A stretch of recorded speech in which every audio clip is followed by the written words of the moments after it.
देश की अब तक की सबसे दुखद और दर्दनाक घटना। हाईवे पर 40 गाड़ियों में लगी आग, जलकर पूरी तरह हुई राख। 8 लोग जिंदा जले और 35 का बुरा हाल। एक गलती भारी पड़ी, फिर ना बस बची, ना ट्रक, ना कैंटर, ना टिप्पर, ना बाइक बची, ना कार और ना ही सवार, और हाईवे पर मच गया हाहाकार। 200 मीटर तक कई घंटे जलती रही गाड़ियां, और तब तक जलती रही कि जब तक सब कुछ राख नहीं हो गया। हादसे में कोई जिंदा जला तो कोई बुरी तरह से झुलस गया। किसी की टांगे कटी, किसी के हाथ पैर, तो किसी का हाल ऐसा कि बदन के सारे कपड़े जल गए और आग लगे कपड़ों के साथ वो बचने के लिए हाईवे पर दौड़ता रहा और फिर नंगा होकर बचानी पड़ी खुद की जान। ग्राफिक के जरिए बनी ऐसी तस्वीरें शायद आपने फिल्मों में देखी ही होगी, लेकिन सोचिए ये मंजर अगर रियल हो तो हाल क्या होगा। ये गाड़ियां तब तक जलती रही जब तक कि पूरी तबाही नहीं मची।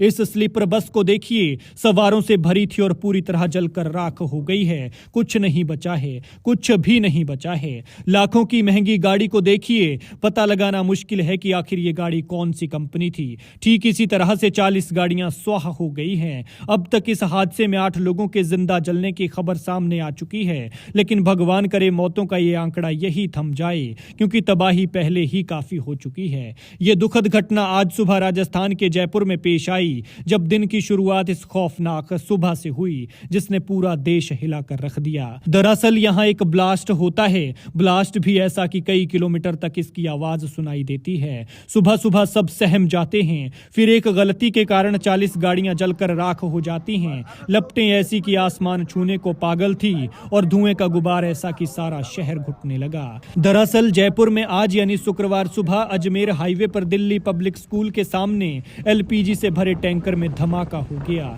एलपीजी के टैंकर को यह टक्कर एक ट्रक ने मारी थी।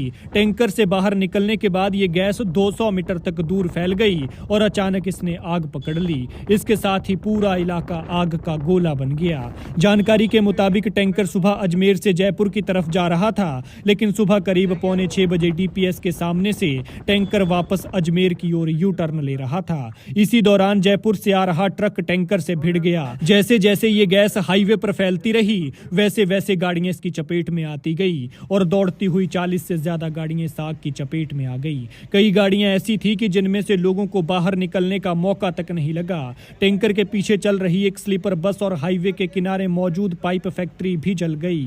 धमाके और आग के कारण हाईवे बंद कर दिया गया है। हादसे की जगह गैस फैलने से रेस्क्यू में काफी परेशानी आई। दरअसल ठंड की वजह से सुबह सूरज देर से निकलता है और दूर तक अंधेरा बना रहता है। वहीं कोहरे की वजह से भी विजिबिलिटी काफी कम हो जाती है। ऐसे में हाईवे पर जा रही गाड़ियों के लिए रफ्तार और सुरक्षा साथ लेकर चलना मुश्किल हो जाता है। आशंका है कि जयपुर में हुए इस हादसे में भी कुछ ऐसा ही हुआ होगा कि टैंकर और ट्रक आपस में भिड़ गए, जिनमें से एक एलपीजी का टैंकर था। इस भिड़ंत के बाद जोरदार धमाका हुआ और चारों तरफ आग फैल गई। इतना ही नहीं, पीछे से आ रही गाड़ियां भी एक एक कर एक दूसरे से भिड़ती चली गई और जलकर राख हो गई।